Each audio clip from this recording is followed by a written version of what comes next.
Hello everyone, welcome to Surya education channel. ఈరోజు మనము 6th class science లోపల మనం సెకండ్ టాపిక్ని చూస్తున్నాము. అయస్కాంతాలతో ఆటలు అనే టాపిక్ చూడండి. దాంట్లో మనం మెయిన్ పాయింట్స్ చూస్తే ఇక్కడ మనకి ఏం లేదు, జస్ట్ అయస్కాంతం అంటే ఏంది అంటే ఒక చిన్న ఎగ్జాంపుల్స్ లాగా ఇచ్చిండండి. మనము ఒక ఫిజును అంటించుకునే లోహాలను బిళ్ళ వెనక కూడా అలాంటి ప్రత్యేకమైన పదార్థం అమరి ఉంటుంది. అందుకే అవి ఇనుప తలుపులకు అంటుకొని ఉంటాయి. ఈ ప్రత్యేకమైన పదార్థాన్ని అయస్కాంతం అంటారు. అంటే ఏం లేదు, ఫ్రిడ్జ్కు ఏదైనా మనం అతికిస్తే అతుక్కుంటుంది కదా, అలా అతుక్కునే దానిని మనం అయస్కాంతము అంటారని జస్ట్ లైట్గా 1 పాయింట్ ఇవ్వడం జరిగింది. కింద చూడండి, ఇలాంటివి బాగా చూసుకోండి ఒకసారి. ఇప్పటి వరకు మనకు తెలిసిన అయస్కాంత పదార్థాలలో నియోడైమియం బలమైన అయస్కాంతం. ఇక్కడ చూడండి, అయస్కాంతం కథ ఉంది. సుమారు 2500 సంవత్సరాల క్రితం మాగ్నస్ అనే గొర్రెల కాపరి రోజు తన గొర్రెలను మేపుతూ కొండలలో తిరుగుతుండేవాడు. అతని చేతికర్ర అడుగు భాగాన, అంటే ఇది ఎగ్జాంపుల్ చేతికర్ర అనుకుంటే దీని అడుగు భాగం ఇదే అవుతుంది కదా, దాని అడుగు భాగాన ఇనుప తొడుగు ఉండేదన్నమాట. ఒకరోజు అతని గొర్రెలు మేస్తూ ఉంటే అతను ఒక చిన్న కుంట ఒడ్డున కూర్చొని ఆ కుంటలోని నీళ్ళ అడుగున కనబడే గులకరాలను తన కర్రతో అటు ఇటు కదిలిస్తున్నాడు. అప్పుడు ఆ కర్ర అడుగు భాగాన గల ఇనుప తొడుగుకు ఏదో అంటుకున్నట్లు అనిపించింది. బయటికి తీసి చూశాడు. ఒక రాయి అంటుకొని ఉంది. ఆ రాయిని సహజ అయస్కాంతం, అటువంటి రాళ్ళను లోడ్ స్టోన్స్ అని అంటారు. అయితే చూడండి, ఈయన గొర్రెల కాపరి, అతని పేరే మాగ్నస్ అన్నమాట. అతను ఏం చేసేవాడు అంటే గొర్రెలను మేపుతూ ఒక కుంట దగ్గర కూర్చున్నాడు. అతని చేతికర్ర మనం ఇది అనుకుంటే, ఈ చేతికర్రకు అడుగు భాగాన మనకు ఒక ఇనుపది ఉంటుందన్నమాట. ఆ ఇనుపదాన్ని తీసుకొని నీళ్ళల్లోని ఇలా పెట్టి నీళ్ళను రాళ్ళను అటు ఇటు కదిలిస్తుంటే మనకు ఆ ఇనుపకు ఏదో బలమైన రాయి తగిలింది అని దాన్ని ఇలా చూస్తాడు. ఆ తాకిన రాయిని అతను ఏమనుకున్నాడంటే సహజమైన అయస్కాంతము, అంటే అదే సహజ అయస్కాంతము అని తెలుసుకున్నాడు. దాని పేరే ఏం పేరు అంటే లోడ్ స్టోన్స్. అయితే దీంట్లో బిట్టు చూడండి, మనకు ఎలా రావడం జరుగుతుందంటే సహజ అయస్కాంతంకి ఏమని పిలుస్తారు అంటే మనము లోడ్ స్టోన్స్ అని పిలుస్తారు. అయితే మనకు ఈ మాగ్నస్ అని అతని ఎవరు అంటే ఈ అయస్కాంతాన్ని కనుగొన్నది ఫస్ట్ అతనే కాబట్టి మాగ్నస్. ఎప్పుడు అంటే 2500 అన్నమాట. ఇట్లా మనము చదివేటప్పుడే బిట్స్ ఏ రకంగా వస్తాయని ఒకసారి మనం అనలైజ్ చేసుకుంటే మనకు కూడా కొంచెము ఈజీగా ఉంటుంది. అంటే బిట్ చేసేటప్పుడు తడబడకుండా మనం ఐడెంటిఫై చేయడానికి ఈజీగా ఉంటుంది. నెక్స్ట్ చూడండి, ఇంక ఈ పేజీలో ఏం లేవు. నెక్స్ట్ మనము అయస్కాంతాలు మనము ఒక్కటేనా అంటే తర్వాతకు కృత్రిమంగా సహజ అయస్కాంతాలే కాకుండా కృత్రిమంగా తయారు చేసే అయస్కాంతాలు కూడా ఉన్నాయన్నమాట. వాటిని వివిధ ఆకారాల లోపు కూడా అయస్కాంతాలు ఉంటాయి. మరి అయస్కాంతాలు ఏ ఆకార లోపల ఉంటాయి అంటే ఇక్కడ చూడండి, మనకు దండ అయస్కాంతము, వలయాకారపు అయస్కాంతము, బిళ్ళ అయస్కాంతము, అదేవిధంగా గుర్రపు నాడ అయస్కాంతాలు అనేటివి ఇవి మనం కృత్రిమంగా తయారు చేసేది. సహజంగా ఉండేటివేమో లోడ్ స్టోన్స్ మాత్రమే సహజ అయస్కాంతాలు. కింద చూడండి, మనకు సాధారణంగా ఇనుము, నికెల్, రాగి, కోబాల్ట్, అల్యూమినియంల మిశ్రమాలతో శక్తివంతమైన అయస్కాంతాలను తయారు చేస్తారు. అంటే మనకు ఏమంటారు, తయారు చేసేటి వేటితో అయస్కాంతాలు తయారు చేస్తారు అంటే ఇనుము, నికెల్, రాగి, కోబాల్ట్, అల్యూమినియాలతోటి మనకు అయస్కాంతాలను తయారు చేసినట్టే కృత్రిమ అయస్కాంతాలుగా మారుస్తున్నారన్నమాట వీటితోటి. ఇది నెక్స్ట్ పేజీలో చూడండి, మనకు అయస్కాంతాలు ఏ పదార్థాలను ఆకర్షిస్తాయి అని మనకి ఇక్కడ బాక్సులలో ఉంది. అయితే ఇక్కడ చూడండి, అయస్కాంతం ఆకర్షించిన పదార్థాలను అయస్కాంత పదార్థాలు అంటారు. అయస్కాంతాన్ని ఆకర్షించని పదార్థాలను అనయస్కాంత పదార్థాలు అంటారు. ఇక్కడ సింపుల్, అయస్కాంత పదార్థం అంటే ఏంటిది, అనయస్కాంత పదార్థం అంటే ఏంటిది అంటే ఇప్పుడు మనం అయస్కాంతానికి దగ్గరగా తెచ్చినప్పుడు ఎగ్జాంపుల్ పిన్నిస్ అనుకో, పిన్నిస్ని అయస్కాంతానికి తెచ్చినప్పుడు పిన్నిస్ అనేది అతుక్కుంటుంది. అంటే ఏంది, పిన్నిస్ అనేది అయస్కాంత పదార్థం. అదేవిధంగా అయస్కాంతానికి మనం ఒక చెక్కని దగ్గర తెచ్చినప్పుడు ఆ చెక్క అనేది అయస్కాంతానికి అంటుకుంటుందా అంటే అంటుకోదు. అంటే అదేంది, చెక్క అనేది అనయస్కాంతానికి ఎగ్జాంపుల్గా చెప్పుకోవచ్చు. అంటే ఏవైతే అయస్కాంతం ఆకర్షిస్తుందో వాటిని అయస్కాంత పదార్థాలని, ఏవైతే ఆకర్షించవో వాటిని అనయస్కాంత పదార్థాలని చెప్తారు. ఇవి డెఫినేషన్స్, దాని ఎగ్జాంపుల్స్ గుర్తుపెట్టుకోండి. నెక్స్ట్ కింద చూడండి, మనము పూర్వము శత్రువుల నౌకల నుంచి సీలులను తొలగించి నౌకలను మునిగివేయడానికి లోడ్ స్టోన్ అయస్కాంతాలను ఉపయోగించేవారు. అంటే మనకు ఎక్కువ మనకు అప్పుడు ప్రయాణాలు సముద్రాల మీదనే ఉండేది కదా.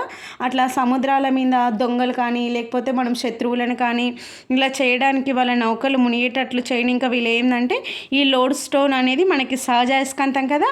ఈ సహజ అయస్కాంతాన్ని ఉపయోగించి సీలులను అంటే మనము నౌకల నుంచి బోల్టులు ఉంటాయి కదా, వాటిని తొలగించడానికి ఈ లోడ్ స్టోన్ని యూజ్ చేసేవాళ్ళు అనమాట. ఇది ఈ పేజీలో. ఇంక నెక్స్ట్ పేజీలో ఏం లేదు, యాక్టివిటీస్ ఉన్నాయి. ఇవి ఏ యాక్టివిటీస్ అనేటివి మనకు ముందు పేజీలో చూసినట్లు ఒక ఇనుపదాన్ని అన్నీ దాని మీద వేసి పైన పేపర్ పైన ఈ ముక్కలు వేసి కింద మనం అయస్కాంతంతో తిప్పితే అటు ఇటు తిరుగుతుంది కదా. ఇది మనం చిన్నప్పుడు కూడా ప్రయోగం చేసాము. ఇట్లా ఉంటుంది. ఇంకా కింద ఇక్కడ చూడండి, ఒక ఉక్కు కడ్డీ చుట్టిన తీగ చుట్టలను ఉపయోగించి విద్యుత్ అయస్కాంతాన్ని తయారు చేయవచ్చు. నెక్స్ట్ ఇక్కడ చూడండి, జంతువుల కడుపులో పేరుకుపోయిన ఇనుప తీగల ముక్కలను మేకలను తొలగించడానికి అయస్కాంత పదార్థాలను ఉపయోగిస్తారు. అయితే నెక్స్ట్ ఇక్కడ చూడండి, మనకు ఈ పేజీలోకి వచ్చే వరకు మనకు అయస్కాంత దిశాధర్మం ఉంది. ఇంకోటి అయస్కాంత దిశాధర్మము అంటే ఏంది అనేది ఒకసారి చూద్దాం. చూడండి, మనము స్వేచ్ఛగా వేయడదీయబడిన దండాయస్కాంతం ఎల్లప్పుడూ మనకు ఏం చూపిస్తుందంటే ఉత్తర దక్షిణ ధృవాలు. ఇట్లా మనము స్వేచ్ఛగా వేలాడదీస్తే మనకు ఉత్తర దక్షిణ ధృవాలను చూపిస్తుంది కదా. ఆ విధంగా అయితే పెట్టిన కొన ఎల్లప్పుడూ మనకి ఏం చూపిస్తుందంటే ఉత్తర దిక్కునే చూపిస్తుంది అనమాట. అంటే ఏంది, మీరు రంగు గుర్తు పెట్టిన కొన ఎల్లప్పుడూ మనకు ఉత్తర దిక్కున చూపిస్తుంది. అయితే ఈ కొనలో అయస్కాంతపు ఉత్తర ధ్రువం ఉంటుంది. అయస్కాంతపు రెండవ కొనలో దాని దక్షిణ ధ్రువం ఉంటుంది. అంటే మనము చూపించిన గుర్తు లోపల ఒకటేమో ఉత్తరం ఉంటుంది, ఇంకొకటేమో దక్షిణ ధ్రువం ఉంటుంది. అయితే మనకి ఎప్పుడుకో అది ఫస్ట్ ఉత్తర ధ్రువాన్ని చూపిస్తుంది.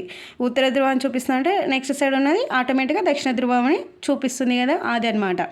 ఇంకా అయస్కాంతము ఎల్లప్పుడూ ఇలా ఉత్తర దక్షిణ దిక్కులకు సూచిస్తుంది. ఈ ధర్మాన్ని ఏమంటారు అంటే అయస్కాంత దిశా ధర్మం అంటారు. అంటే చూడండి, ఇప్పుడు మనము ఇట్లా స్వేచ్ఛగా మనం ఒక అయస్కాంతాన్ని తీసినప్పుడు మనకు నార్త్ సౌత్ అనేటివి ఉంటాయి కదా. ఇవి ఎల్లప్పుడూ మనకు నార్త్ సౌత్నే చూపిస్తాయి తప్ప మనకి ఈస్ట్ వెస్ట్ అనేటివి చూపించవు. ఇలా మనకి ఏవైతే ఉత్తర దక్షిణ దిశలను చూపిస్తుంటాయో ఆ ధర్మాన్ని మనం ఏమంటారు అంటే మనము అయస్కాంత దిశా ధర్మంగా చెప్పుకోవడం జరుగుతుందన్నమాట. నెక్స్ట్ అయస్కాంత దిక్సూచి చూడండి. ఇక్కడ మనకు అయస్కాంత దిక్సూచి ఉత్తరంలో ఉండే పల్చని రేకు డబ్బా తీసుకున్నట్లయితే మనకు ఉత్తరం, దక్షిణం, తూర్పు, పడమర అని ఈ విధంగా ఉంటుంది మనకు చూడడానికి. అయితే ఈ దిక్సూచిని ఉపయోగించి మనము ఏ దిక్కు అనేది తెలుసుకోవచ్చు. అయితే ఏ ప్రదేశంలో ఉన్న దిక్కులను తెలుసుకోవటానికి మనము ఈ దిక్సూచిని ఉపయోగిస్తారు. అయితే ఇక్కడ మ్యాటర్ మొత్తం ఏమంతగా లేదు, అందుకే నేను డైరెక్ట్గా ఈ పాయింట్ చెప్పడం జరిగింది. చూడండి, ఈ దిక్సూచిని ఎక్కువగా ఎవరు వాడతారు అంటే ఓడలలోనూ మనకు అదేవిధంగా విమానాల లోపల దీనిని వాడతారు. ఎందుకంటే మనకు ఎక్కడ ఏ దిక్కున వెళ్తున్నామో ఎటు సైడ్ వెళ్తున్నామో అని తెలుసుకోవడానికి దీనిని ఉపయోగిస్తారు. అయితే అదేవిధంగా మనకు పర్వతారోహితులు, మిలిటరీ జవాన్లు కూడా మనకు కొత్త ప్రదేశాలకు ప్రయాణించవలసినప్పుడు మార్గాల యొక్క దిశలను కనుగొనడానికి ఈ దిక్సూచిని ఉపయోగిస్తారు. అయితే ఇక్కడ చూడండి, మనకు గమనిక అని ఇచ్చిండ్రు. ఈ అయస్కాంత దిక్సూచిని వేరొక అయస్కాంతానికి దగ్గరగా ఉంచకూడదు అన్నారు. ఎందుకు అంటే ఇది దిక్కులను సరిగ్గా మనకు చూపించదు. రెండు మనకు అయస్కాంతాలు ఒక దగ్గరికి పెట్టినప్పుడు ఏమైతాయంటే అవి వికర్షించుకోవడం వల్ల వ్యతిరేకతను చూపించి ఇక్కడ మనకు దిశను అనేది కరెక్ట్గా చూపించదు. కాబట్టి రెండింటిని మనము దీనికి అంటే దిక్సూచికి దగ్గరగా అయస్కాంతాన్ని అనేది ఉంచకూడదు అన్నమాట.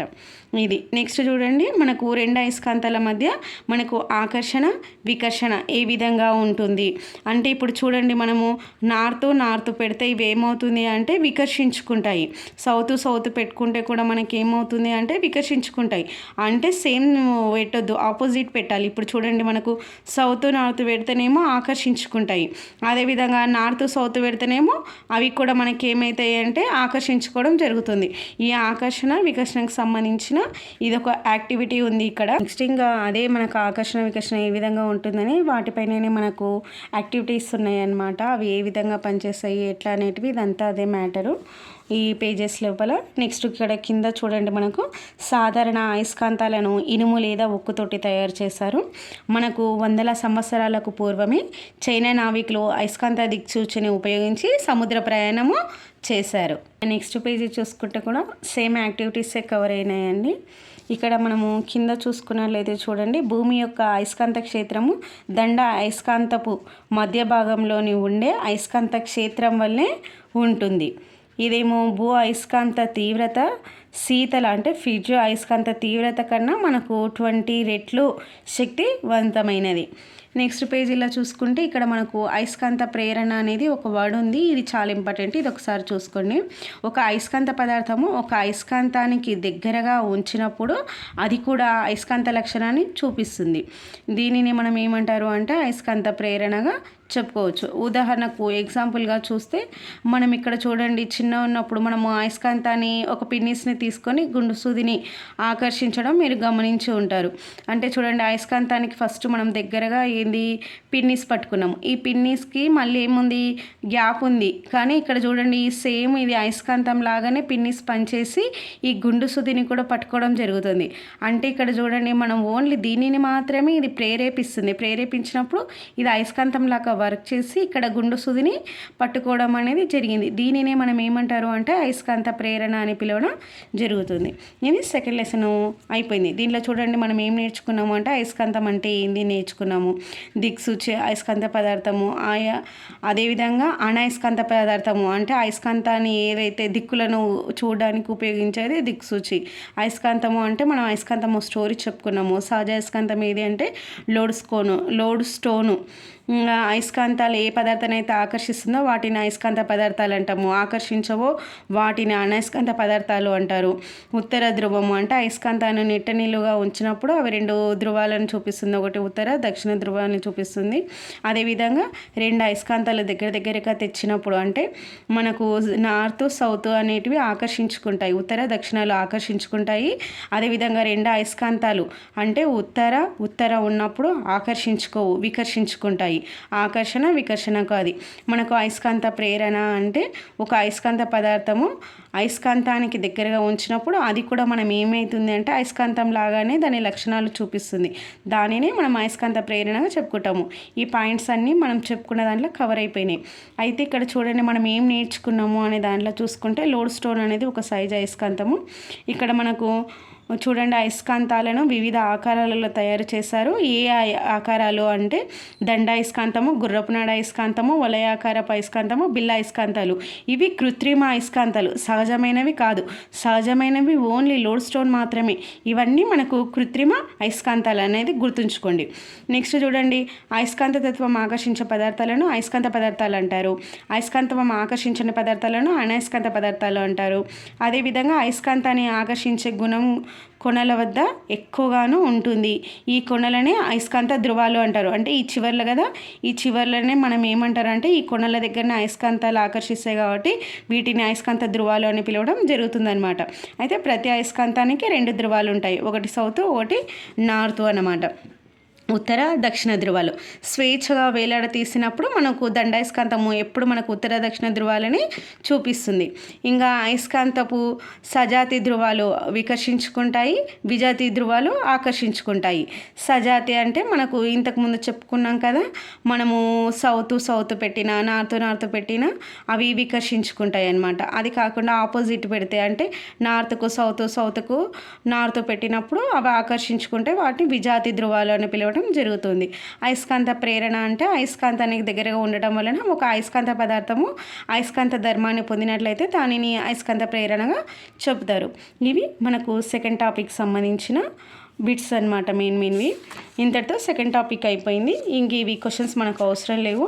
నెక్స్ట్ క్లాస్లో నెక్స్ట్ టాపిక్ తోటి కలుద్దాము.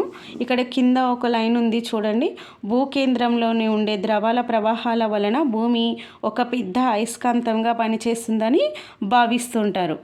ఇది మనకు సెకండ్ టాపిక్ మొత్తం ఫినిష్ అయింది. నెక్స్ట్ క్లాస్లో నెక్స్ట్ టాపిక్ తోటి కలుద్దాము. మీ కనుక మా క్లాస్ నచ్చినట్లయితే ప్లీజ్ మన ఛానల్ని లైక్ చేయండి, షేర్ చేయండి, సబ్స్క్రైబ్ చేసుకోండి. Thank you all.